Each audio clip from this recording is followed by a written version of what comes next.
मसीह में सभी भाई बहनों को सालोम, गॉड ब्लेस यू, जय मसीह की। प्रभु आप सबको बहुत बहुत आशीष दे। आइए हम प्रभु के धर्म पुस्तक बाइबल से मत्ती 2 अध्याय उसका 1 से 3 आयत को पढ़ें, जहां लिखा गया है, हेरोदोस राजा के दिनों में जब यहूदा के बेथलेहेम में यीशु का जन्म हुआ तो पूर्व में कोई ज्योतिषों यरूशलेम में आकर पूछने लगे, यहूदियों का राजा जिसका जन्म हुआ है कहाँ है?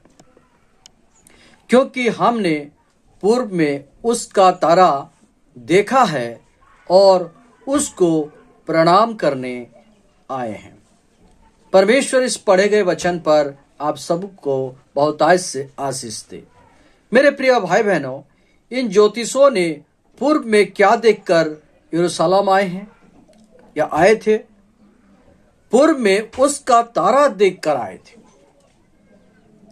ये आसमानी तारा नहीं है, वरन ज्योतिषों ने कहते हैं हमने आसमान में उस तारा को देखा जो उसका तारा है।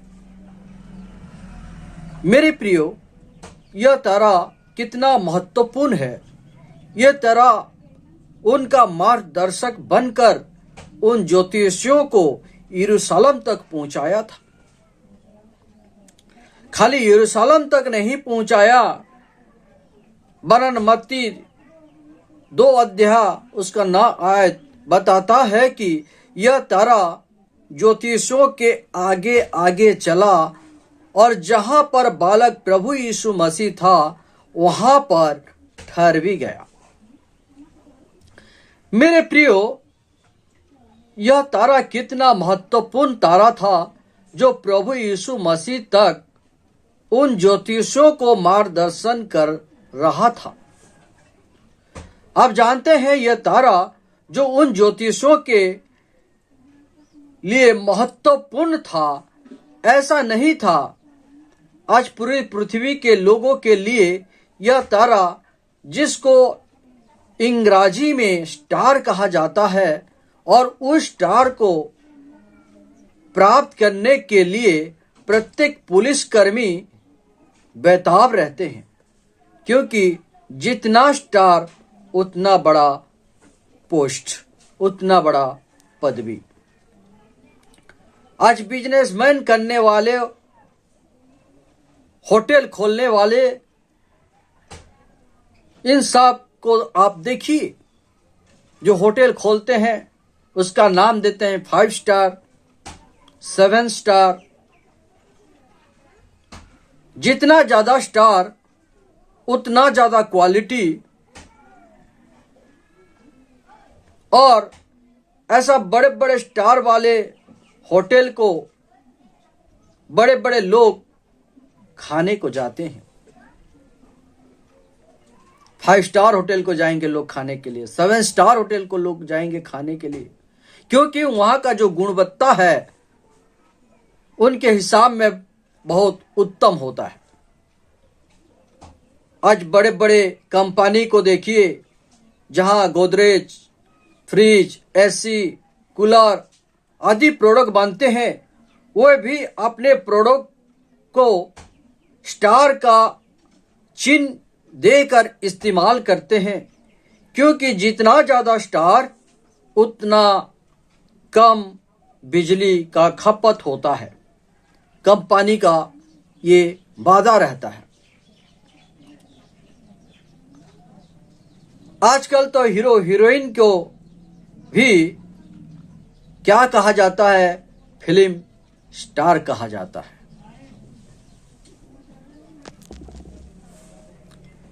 कोई भी स्टार को छोड़ किसी और विषय वस्तु का उपयोग नहीं करता। कोई नहीं कहता 5 आलू वाला होटल। फिल्म स्टार की जगह फिल्म बैगन या फिल्म टमाटर। परंतु आप जानते हैं, सब कोई स्टार का इस्तेमाल करते हैं। तारा का इस्तेमाल करते हैं।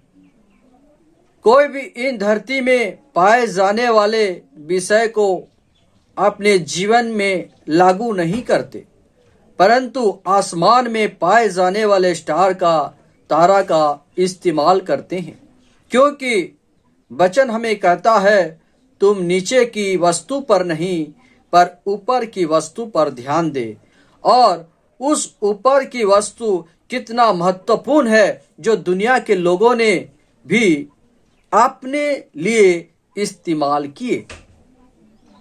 क्या आप जानते हैं, इन स्टार, इन तारा ऐसा वैसा तारा नहीं था, वरन यह तारा, यह स्टार उदय होकर यह बता रहा था कि एक महान राजा यहूदियों के नगर में जन्म लिया है।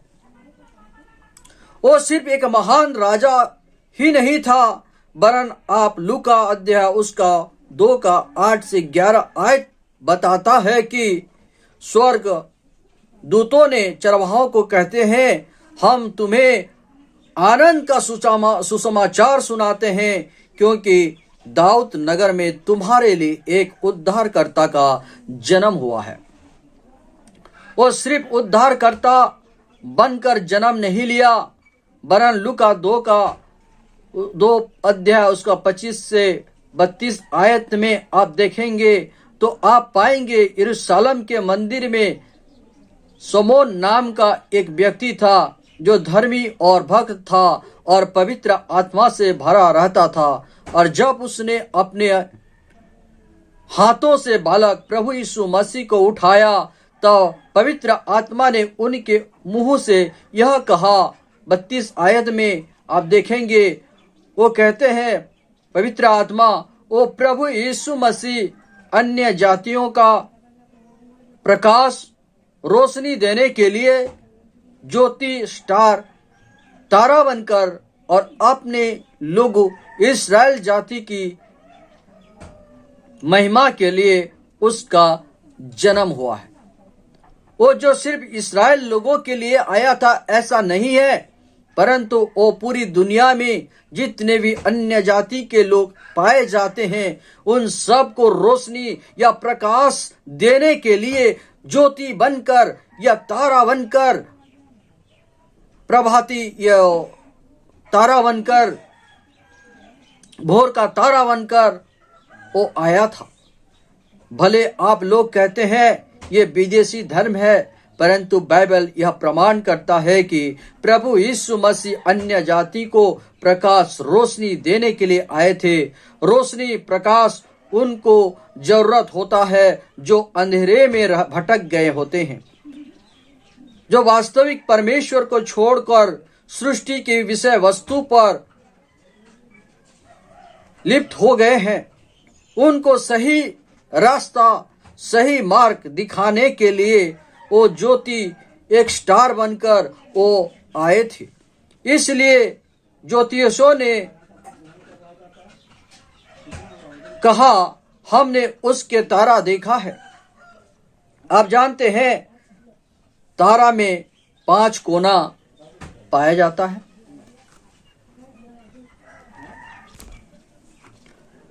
और प्रभु यीशु मसीह भी 5 गुणों के साथ दुनिया में आया था। ऐसा है नबी का किताब 9 अध्याय उसका 6 आयत में देखें, जहां लिखा गया है, हमारे लिए एक बालक उत्पन्न हुआ, हमारे लिए एक पुत्र दिया गया है, और पहला कोना के रूप में प्रभुता उसके कांधों पर होगा। दूसरा कोने के रूप में उसका नाम अद्भुत युक्ति करने वाला होगा। तीसरा कोने के रूप में वो पराक्रमी परमेश्वर होगा। चौथा कोने के रूप में अनंत काल का पिता होगा। 5वां कोने के हिसाब में शांति का राजकुमार होगा। हमारा परमेश्वर प्रभु यीशु मसीह 5 कोने वाला परमेश्वर है, तारा है। ये सब वो प्रकट कर रहा है इस वचन के जरिए। हमारे प्रभु यीशु मसीह 5 कोने वाला स्टार है, परंतु अपने मन में यह ख्याल आता होगा कि इस्राएल की झंडा में 6 कोने वाला तारा या 6 कोने वाला स्टार देखने को मिलता है। इसकी वजह क्या है? इसकी वजह यह है मेरे प्रिय भाई बहनों, आप लूका अध्याय उसका 1 आयत, ये 1 अध्याय 26 से 30 आयत में देखेंगे। जब स्वर्गदूत कुंवारी मरियम के पास आते हैं और मरियम को कहते हैं, हे मरियम, भयभीत मत हो, क्योंकि परमेश्वर का अनुग्रह तुझ पर हुआ है। क्या हुआ है? परमेश्वर का अनुग्रह तुझ पर हुआ है। अगर आप पुरातन नियम में जाएंगे, अनुग्रह नाम की विषय आपको देखने को नहीं मिलेगा। वहां तो दांत के बदले दांत और आंख के बदले आंख था, परंतु अब क्या हो रहा है? परमेश्वर का अनुग्रह मिल रहा है, जिसकी वजह से वो 5 कोने वाला तारा अब अनुग्रह का कोना बन रहा है, जहां पर वो वहां पर जुड़ जाता है, जिसकी वजह से 6 कोना का तारा बनता है। इस कारण इस्राएल देश का झंडा में 6 कोने वाला तारा दिखाया जाता है। मेरे प्रिय भाई बहनों, स्टार का मतलब होता है ताकत। वो ताकत को प्रदर्शित करता है। जब पुलिस लोगों ने वर्दी में स्टार लगाया जाता है, पुलिस लोगों के वर्दी में, कपड़े में जब स्टार लगाया जाता है, उनका ताकत का परिचय होता है। जब किसी होटल में, किसी प्रोडक्ट में स्टार लगाया जाता है, उनकी क्वालिटी का परिचय मिलता है। परंतु हमारे प्रभु यीशु मसीह का 5-7 स्टार की जरूरत नहीं थी, क्योंकि हमारे प्रभु यीशु मसीह खुद स्टार थे। पूर्व के तारा स्टार भी उसका तारा था। वो किसी के साथ तुलना नहीं किया जा सकता था।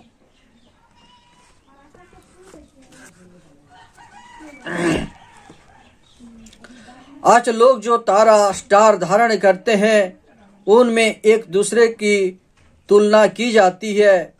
ये 1 स्टार का है, वो 2 स्टार का है, वो 5 स्टार का है। परंतु प्रभु यीशु मसीह खुद स्टार थे, खुद ताकत थे, खुद उनका परिचय खुद दे रहे थे कि वही सृष्टि करता है, वही उद्धार करता है, वही मुक्तिदाता है। उसकी तुलना कोई नहीं है। प्रभु यीशु मसीह कोई ईश्वर या देवता नहीं थे जो उसकी तुलना किसी और ईश्वर से, किसी और देवता से किया जाए, परंतु वो खुद महान परमेश्वर थे और राजाओं का राजा और प्रभुओं का प्रभु थे। उसका तुलना आप किसी के साथ नहीं कर सकते। उसने तारा को लेकर इतना संवेदनशील है कि उसने अब्राहम से कहा, मैंने तेरे वंश को आकाश की तारों के तरह बड़ा करूंगा। अगर उस तारे को तू गिन सकता है तो गिन ले। देखा मेरे प्रिय भाई बहनों, वो तारा को कितना महत्वपूर्ण दे रहे थे। वो चाहता तो आलू प्याज को दिखा सकते थे, वो चाहता तो और किसी सब्जी को, किसी फूल को वो दिखा सकते थे, लेकिन हमारा प्रभु को, परमेश्वर जो है, वो अब्राहम को आसमान की तारा को दिखाते हैं और अब्राहम को कहते हैं, तू तारा को गिन सकता तो गिन ले। प्रभु यीशु के बारे में भी बताया गया है, वो क्या है? भोर का तारा है। और यह भोर का तारा आपको अनुग्रह पे अनुग्रह करता है। जब ज्योतिषियों ने तारा देखकर निकलते थे या निकले और वो तारा उनका मार्गदर्शन करते हुए आ रहा था, तब उन्होंने राजा हेरोद के भवन को, उस महल को देखा और उसमें उनका मन लग गया, और जिस तारा उनको मार्गदर्शन कर रहा था मेरे प्रिय भाई बहनों, उस तारा को उन लोग भूल गए। लेकिन उस तारा उनके प्रति इतना दयालु था, इतना अनुग्रहकारी था कि वो तारा वहीं पर रुका रहा। पर जब उन्होंने अपने गलती का एहसास किया, हम गलत जगह में आ गए, और उन्होंने फिर से अपना सफर शुरू करना चाहा, तब उस तारा ने फिर से अनुग्रह करते हुए उनको फिर मार्गदर्शन करते हुए ले गया, और उस जगह पे ले गया जहां यीशु मसीह खुद विराजमान थे, और वो तारा वहीं पर जाके टिक गया। देखा, परमेश्वर का अनुग्रह वो आपको फिर से एक बार मौका देता है। उड़ाव पुत्र अपना संपत्ति लेकर मार से भटक गया था, परंतु पिता का अनुग्रह अभी भी उनके प्रति था, और जब वो लौटा तो उसका स्वागत धूमधाम से किया गया, उसके लिए भोजी किया गया, उसके लिए कपड़े तैयार किया गया। यही था पिता का अनुग्रह जो आपको फिर से एक मौका देता है। उन्होंने तो पिता का नौकर बनने के लिए मैं वो सोचा था कि मैं और तुम्हारा पुत्र कहलाने के योग्य नहीं हूं, मैं तेरा दास बनूंगा। लेकिन कोई पिता जो अनुग्रहकारी होता है वो अपने बेटे को दास नहीं, वो पुत्र कहता है। पापनी स्त्री व्यभिचार में पकड़ा गई थी, लेकिन पथरवाह करके मारने पर तुले हुए थे फरीसी सदूकी शास्त्रियों ने, परंतु वो पापिनी स्त्री दौड़कर आई उस अनुग्रह के पास, उस भोर के तारे के पास, उस प्रभु यीशु मसीह के पास। और जब वो वहां पर पहुंची तो परमेश्वर का अनुग्रह, उस तारे का अनुग्रह उस पर हुई, और परमेश्वर के जरिए से कोई उस पापिनी स्त्री को पथरवाह तक नहीं कर पाए। सब कोई पथरवाह को फेंक कर वो अपने अपने रास्ते में चले गए। परमेश्वर हर एक को एक मौका देता है। सिमसोन ने गलत किया, परमेश्वर के वचन से भटक गया, परंतु उसको खुदा ने कहा, मैं तुझसे फिर से अनुग्रह करूंगा। उन्होंने परमेश्वर से विनती किया, प्रभु मैंने गुनाह किया है, मैंने पाप किया है, मुझे एक मौका दिया जाए। और परमेश्वर ने उस पर अनुग्रह किया, एक मौका दिया, और उसकी जो ताकत था, जो घट गया था, फिर से उसका ताकत वापिस आया, और वो उस ताकत का इस्तेमाल किया और परमेश्वर के अनुग्रह को प्राप्त किया। उस चोर पर ध्यान दे जो अनुग्रहकारी स्टार के पास दाहिने ओर वो भी मृत्युदंड को प्राप्त कर रहा था, लेकिन उस चोर ने जान गया, मैं तो अपने पाप का दंड पा रहा हूं, लेकिन मेरे सामने जो स्टार है, जो तारा है, वो पवित्र है, निष्कलंक है, निर्दाग है। वो जान गया ये मामूली तारा नहीं है, वो वास्तविक एक महान तारा है, वो एक राजा है, वो प्रभु का प्रभु है, राजाओं का राजा है। और उन्होंने उनसे कहा, प्रभु जब तू अपने राज्य में जाएगा मुझे याद करेगा। परमेश्वर का अनुग्रह उस पर हुआ। परमेश्वर हरेक को एक मौका देता है मेरे प्रिय भाई बहनों। यह अनुग्रहकारी तारा आपको 2 बार मौका देता है। वो आपको दंडित नहीं वरन अनुग्रह करता है। यह स्टार या एक तारा का गुण यह भी है कि वो जो भी कुछ करना चाहता है वो तुरंत करता है, किसी से इजाजत लेना नहीं पड़ता।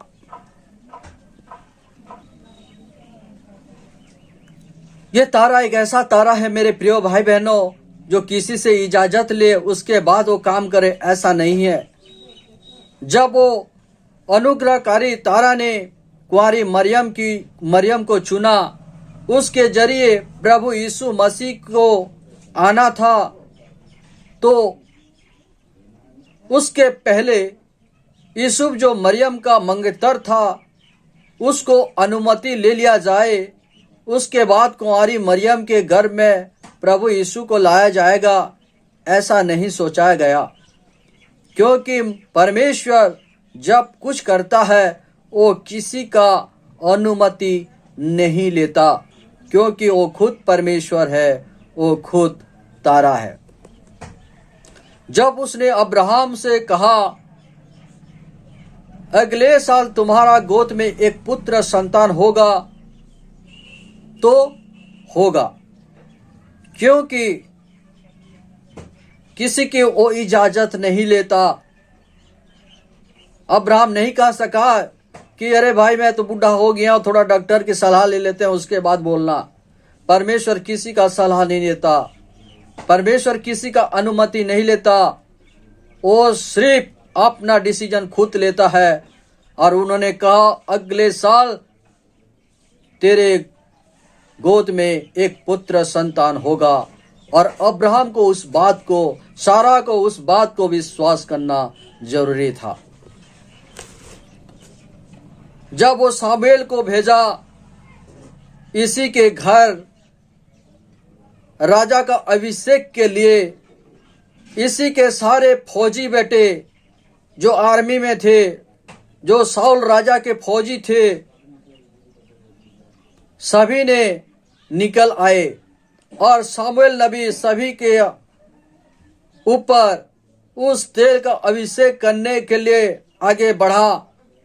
एक के ऊपर एक अभिषेक करने जा रहा था, क्योंकि वो फौजी लड़के थे, आर्मी लड़के थे। लेकिन परमेश्वर ने उनको मना करते गया, नहीं नहीं नहीं, क्योंकि परमेश्वर अपना डिसीजन खुद लेता है। और उन्होंने एक ऐसा व्यक्ति को चुना जो कोई आर्मी के योग्य नहीं था, कोई एक सैनिक बनने का, एक सोल्डर बनने का योग्य नहीं था।